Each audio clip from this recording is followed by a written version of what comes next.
Hola, te invitamos a compartir el estudio de la palabra de hoy, dado por el hermano Marcos Cabrera. En el nombre de nuestro Señor Jesucristo vamos a continuar nuestro estudio en la epístola a los Romanos, en el capítulo 14, donde vemos nuestra actitud los unos para con los otros. El capítulo 14 trata de nuestra responsabilidad de manifestar amor al creyente individualmente. Dice el versículo 1, recibid al débil en la fe, pero no para contender sobre opiniones.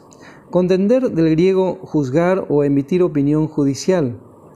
Opiniones del griego consideración interna o debate externo, también traducida como opiniones, dudas y temores. En el versículo 13 dice, así que ya no nos juzguemos más los unos a los otros, sino más bien decidid no poner tropiezo u ocasión de caer al hermano. Claramente vemos que a los débiles o flacos en la fe debemos recibirlos, pero no para juzgar sus dudas y temores, sino más bien para que seamos una bendición para ellos, como nos exhorta en el versículo 19 diciendo, así que sigamos lo que contribuye a la paz y a la mutua edificación. Versículo 2. Porque uno cree o tiene fe que se ha de comer de todo, otro que es débil come legumbres. Los débiles o flacos en la fe no son aquellos que por causa de su enfermedad deben dejar de comer legumbres o ciertos alimentos o carne, sino aquellos que están bajo la ley. Ellos no pueden comer carne ya que deben guardar cierto día y así con otras cosas. El hombre natural razona justamente lo contrario, porque dice a la gente que no se debe comer carne de cerdo o que hay que guardar ciertos días. Se consideren a sí mismos grandes, fuertes y santos. Pablo nos asegura que el tal es débil. Sin embargo, dice Pablo en el versículo 3, el que come no menosprecie al que no come, y el que no come no juzgue al que come, porque Dios le ha recibido. Claramente es una exhortación a los que somos fuertes, los que estamos bajo la gracia, a recibir al débil o flaco en la fe, no para juzgarlo, sino para ayudarlo, ya que Dios es capaz de levantarlo aún en su debilidad. Versículo 4. ¿Tú quién eres que juzgas al criado ajeno? Para su propio Señor está en pie o cae, pero estará firme, porque poderoso es el Señor para hacerle estar firme. Otra versión dice en este versículo, ¿tú quién eres que juzgas o emites condena como juicio al criado ajeno? Compete a su propio Señor el hecho de que éste esté en pie o que caiga. Lo que sucede es que estará en pie, porque poderoso es el Señor para sostenerlo. Pablo hace diferencia en sus escritos entre los débiles que son honestos en sus convicciones y por otro lado los que comercian con el Evangelio, engañando a las gentes voluntariamente para ser ensalzados, para los cuales tomó otra actitud, como vemos en Gálatas el capítulo 2, versículo 5, donde dice, a los cuales ni por un momento accedimos a someternos, para que la verdad del Evangelio permaneciese con vosotros. Salvada esta diferencia, podemos ver que Pablo no nos da instrucciones de comprometer la verdad del Evangelio dando el púlpito o aceptando la enseñanza del legalista, sino más bien de recibir en nuestra comunión a los débiles que son honestos en sus convicciones, no para hacer debate, sino para bendición. No hay mejor manera de contribuir a la edificación de los débiles que con la simple exposición clara de la verdad del Evangelio a través de la palabra. En Salmo 119, 130, dice, la exposición de tus palabras alumbra, hace entender a los simples o seducibles. En Romanos capítulo 14 y ahora el versículo 5 dice, uno hace diferencia entre día y día, este es el débil. Otro juzga iguales todos los días, este es el creyente bajo la gracia. Cada uno esté plenamente convencido en su propia mente o en su propio intelecto. El creyente débil agrada al Señor expresando gratitud a Dios, no comiendo aquello que afecte su conciencia. El creyente bajo la gracia también agrada al Señor, expresando gratitud a Dios, comiendo toda clase de comida. El versículo 6 sigue diciendo: el que hace caso del día lo hace para el Señor. El que no hace caso del día, para el Señor no lo hace. El que come, para el Señor come, porque da gracias a Dios. Y el que no come, para el Señor no come y da gracias a Dios. En Romanos capítulo 12, versículo 16, dice en la versión inglesa: sean de la misma opinión unos con otros. La enseñanza aquí es que no somos mejores por nuestro ayuno, ni peores por nuestro comer. No debemos juzgar a nuestros hermanos por estas cosas. Solo debemos estar convencidos en nuestra propia mente en lo que participamos, expresando siempre gratitud a Dios. Versículos 7 y 8 dice: porque ninguno de nosotros vive para sí y ninguno muere para sí. Pues si vivimos, para el Señor vivimos, y si morimos, para el Señor morimos. Así pues, sea que vivamos o que muramos, del Señor somos. No somos llamados a hacer lo que se nos antoja o como ocasión para la carne, precisamente, sino más bien somos llamados a agradar al Señor en lo que hacemos, porque del Señor somos. Y la razón se nos presenta en el versículo 9, porque Cristo para esto murió y resucitó y volvió a vivir para ser Señor así de los muertos como de los que viven. Muchas veces el creyente cree necesario juzgar o condenar a otro hermano que toma cierta libertad, y por otro lado otros se sienten mejor que otros, menospreciándolos por su falta de libertad. Pero Pablo dice en el versículo 10, pero tú, ¿por qué juzgas a tu hermano? ¿O tú también, por qué menosprecias a tu hermano? Porque todos compareceremos ante el tribunal de Cristo. Todos los creyentes en Cristo vamos a comparecer ante el tribunal de Cristo, y ese juicio corresponde a nuestro Señor, ante el cual debemos presentarnos doblando nuestras rodillas, y nadie debe presentarse ante nosotros de esa manera. La razón vemos en el versículo 11. Porque escrito está: vivo yo, dice el Señor, que ante mí se doblará toda rodilla y toda lengua confesará a Dios. Confesar aquí es reconocer o asentir, concordar completamente, alabar, comprometer, confesar. Pablo hace mención aquí de Isaías 45:23, donde dice: por mí mismo hice juramento, de mi boca salió palabra en justicia, y no será revocada, que a mí se doblará toda rodilla, y jurará solemnemente toda lengua. Jurará en hebreo es estar completo, hacerse 7 uno mismo, es decir, jurar, como si se repitiera una declaración 7 veces.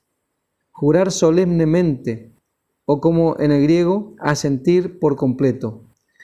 Pablo vuelve a mencionar este verso en Filipenses capítulo 2, versículos 10 al 11, pero vamos a leer desde el versículo 5 al 11. Dice así: haya pues en vosotros este sentir que hubo también en Cristo Jesús, el cual, siendo en forma de Dios, no estimó el ser igual a Dios como cosa que aferrarse, sino que se despojó a sí mismo, tomando forma de siervo, hecho semejante a los hombres, y estando en la condición de hombre, se humilló a sí mismo, haciéndose obediente hasta la muerte y muerte de cruz. Por lo cual Dios también le exaltó hasta lo sumo, y le dio un nombre que es sobre todo nombre, para que en el nombre de Jesús se doble toda rodilla de los que están en los cielos y en la tierra y debajo de la tierra, y toda lengua confiese que Jesucristo es el Señor, para gloria de Dios Padre. La manera en que Dios será glorificado no es que los hombres se humillen delante de nosotros, sino ante nuestro Señor Jesucristo. Sigue diciendo el versículo 12, de manera que cada uno de nosotros dará a Dios cuenta de sí. Y el 13, así que ya no nos juzguemos más los unos a los otros, sino más bien decidid no poner tropiezo u ocasión de caer al hermano. Las palabras juzguemos y decidid, aquí en el griego, son las mismas, y tiene el sentido de tomar decisión como un juez. Podemos leer entonces el verso 13, así que ya no tomemos más decisión como juez los unos para con los otros, sino más bien tomad decisión firme de no poner tropiezo u ocasión de caer al hermano. No soy responsable por el andar de mi hermano solamente hasta donde he fracasado en mi amor hacia él. Pablo dice en el verso 14, yo sé y confío en el Señor Jesús que nada es inmundo en sí mismo, mas para el que piensa que algo es inmundo, para él lo es. Y el verso 15, pero si por causa de la comida tu hermano es contristado, ya no andas conforme al amor. No hagas que por la comida tuya se pierda aquel por quien Cristo murió. Esta es una responsabilidad individual. Debemos comer en fe, porque todo lo que no proviene de fe es pecado, dice el verso 23. El verso 16 y 17 sigue diciendo, no sea pues vituperado vuestro bien, porque el reino de Dios no es comida ni bebida, sino justicia, paz y gozo en el Espíritu Santo. Esta no es una definición del reino, sino simplemente una declaración del principio que rige allí. No de la ley, sino el amor que fluye de la justicia, pues es un reino espiritual. Versículos 18 y 19, porque el que en esto sirve a Cristo agrada a Dios y es aprobado por los hombres. Así que sigamos lo que contribuye a la paz y a la mutua edificación. Pero si nuestro hermano flaco es lastimado por nuestra libertad, es decir, tropieza por ello, ¿qué debemos hacer? El verso 20 dice, no destruyas la obra de Dios por causa de la comida. Todas las cosas a la verdad son limpias, pero es malo que el hombre haga tropezar a otros con lo que come. Verso 21. Bueno es no comer carne, ni beber vino, ni nada en que tu hermano tropiece o se ofenda o se debilite. Vamos a mirar cuidadosamente. Siempre hay muchos que no comprenden estos asuntos. Ellos hablan de haber tropezado a causa de sus hermanos, cuando en realidad ellos son los culpables. Nosotros no estamos ofendiendo o haciendo tropezar a nuestros hermanos cuando ellos nos condenan o juzgan por alguna acción que consideran mala. Ellos están tomando el lugar del fuerte, el lugar del juez.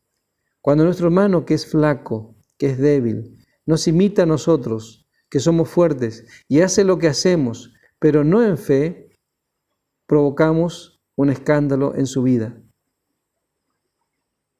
Por ejemplo, si yo tengo fe para beber vino y un hermano que está bajo la ley me observa y como todavía le gusta el vino, inmediatamente sigue mi ejemplo y cae bajo el control de la bebida. Así yo he hecho tropezar a mi débil hermano. Pero si por el contrario, él cuenta lo que vio a todos, aún agregando más sospechas y otras cosas más, además diciendo que él no haría tal cosa, esto no es débil, ni ha tropezado, de acuerdo con la palabra. El débil es el que en su corazón cree que algo es erróneo y duda y sin embargo continúa en él. Este es juzgado por la palabra porque dice el verso 22, tú tienes fe, tenla para contigo delante de Dios. Bienaventurado el que no se condena a sí mismo en lo que aprueba. En otra palabra, no envuelvas a tu hermano en ello. La gracia considera antes al débil que al fuerte. Note esta realidad.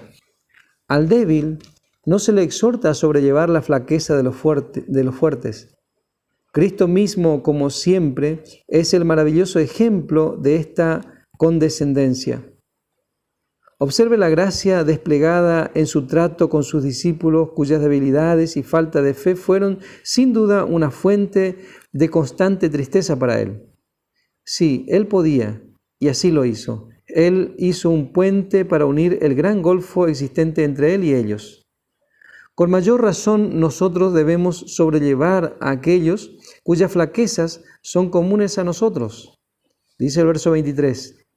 Pero al que duda sobre lo que come es condenado, porque no lo hace con fe, y todo lo que no proviene de fe es pecado.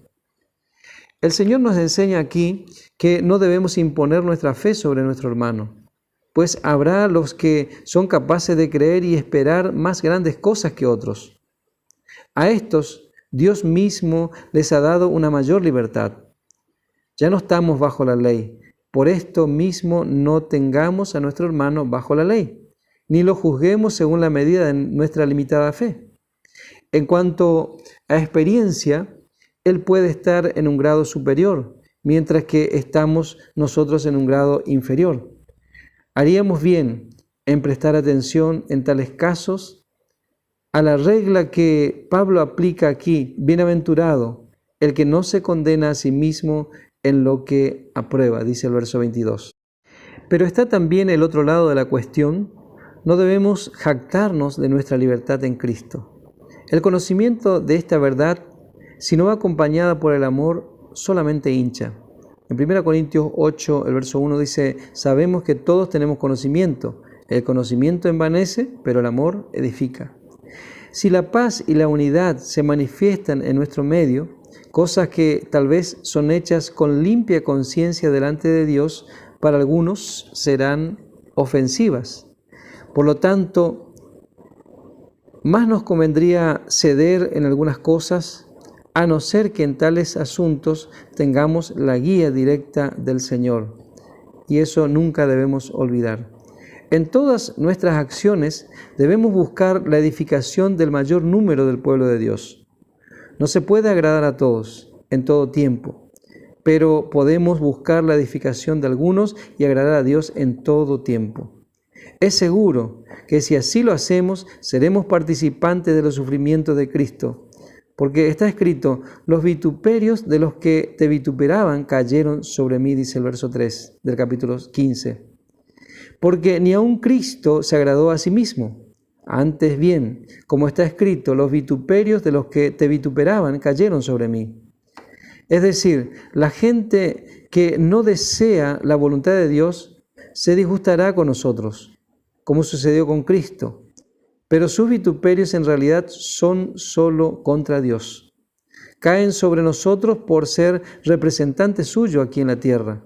Las cosas escritas antiguamente, las Escrituras, son la esperanza, paciencia o constancia y consuelo de todos aquellos que sufren por la voluntad de Dios. Como dice el verso 4, porque las cosas que se escribieron antes, para nuestra enseñanza se escribieron, a fin de que por la paciencia y consolación de las Escrituras tengamos esperanza. Que el Señor bendiga ricamente a cada uno.